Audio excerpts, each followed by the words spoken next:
Porque, imagina, né? A maioria das pessoas tem uma vida muito medíocre, no sentido de que você não pode fazer o que você gostaria de fazer. Você tem que fazer o que tem para hoje, uma vida muito difícil, né?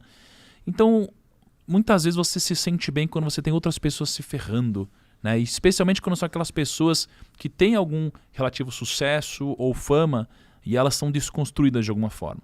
Então, ao longo da história, né, você vê muitas pessoas que, é uma pessoa que é muito família, e, eles tentam desconstruir essa imagem através de alguma cagada.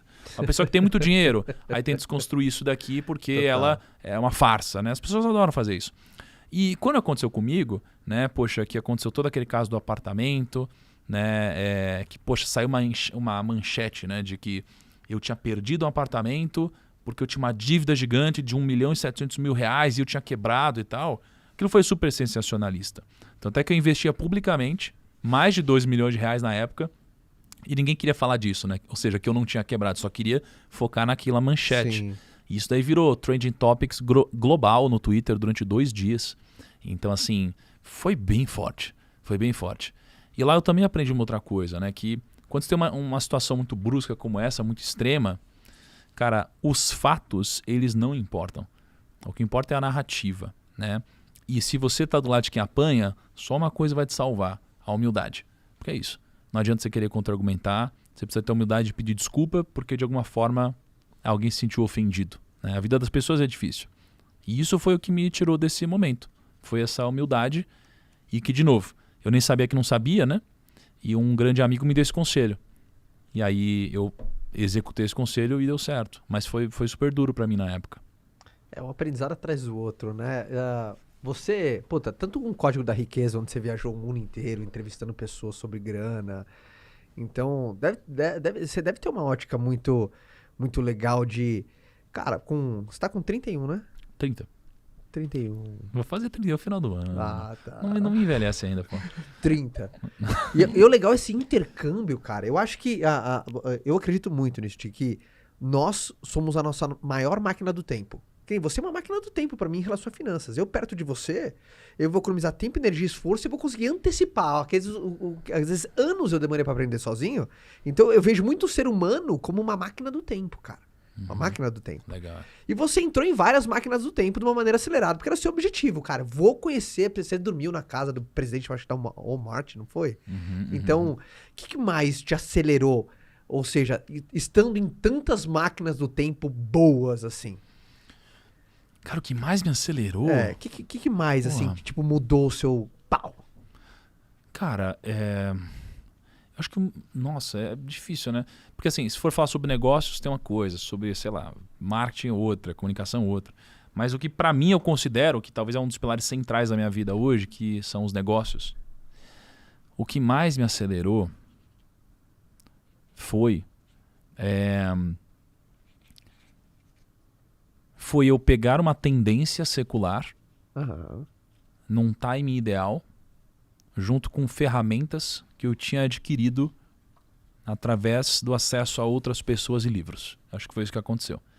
Porque não adianta só você ter as ferramentas, né? Você precisa de alguma coisa acontecendo para usar essas ferramentas, né? Então imagina, você montou uma oficina na beira da estrada. Caralho, você é top. Agora, para um carro ele parar na frente da sua oficina, quebrado, ser uma Ferrari, um cara com grana... Cara, é uma puta oportunidade, sabe? Então, isso aconteceu comigo. Apareceu uma puta oportunidade e que não era só uma oportunidade, era uma tendência secular, né? Então, tem algumas tendências que acontecem e aparecem de vez em quando, como a do marketing digital. Né? Ela foi uma tendência que apareceu para mim num momento muito propício. E várias tendências elas aparecem e elas existem nos seus negócios hoje. O problema é que as pessoas elas se preparam para o que está acontecendo hoje e não para a tendência em si. Boa. Então, a tendência do marketing digital ela estava acontecendo e eu estava me preparando para ela. As pessoas hoje estão se preparando para a realidade de hoje. Então elas estão se preparando para fazer um podcast hoje, porque o podcast está bombando. Elas estão se preparando para fazer um Instagram hoje, porque o Instagram está bombando. E não para o que vai acontecer daqui a alguns anos. E esse é o grande erro. No Brasil, se você pegar 5 maiores tendências que existem hoje, todas elas estão dentro de pensamentos e tecnologia. Tá? E se você pegar hoje as 3 maiores faculdades, que representam 25% das pessoas hoje, nenhuma delas tem a ver com isso. Então as pessoas estão se preparando para Uau. algo que não vai existir. Forte isso, hein, cara? Então, assim, para mim, olha só, você tem 3 coisas que tem que ter em mente. Primeiro, existe um primeiro grau de pensamento. O primeiro grau de pensamento é a mediocridade. Tá? É o como todos pensam. Mas se todos têm um resultado parecido, ou seja, um resultado muito baixo, você não quer ter o resultado de todo mundo, logo você precisa pensar diferente. Como que você pensa diferente? Você chega no pensamento de segundo nível. O pensamento de segundo nível é o seguinte. Imagina que no Covid foi o período que eu mais ganhei dinheiro investindo em ações. Então a bolsa caiu 50%, então ela já tinha caído. Por que ela caiu?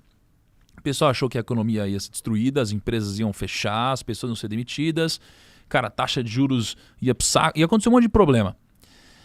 O primeiro grau de pensamento pensa, fudeu, a bolsa vai cair e as pessoas vendem. O segundo grau de pensamento pensa, se todo mundo já pensa assim, então será que não faz sentido eu comprar já que já está no preço?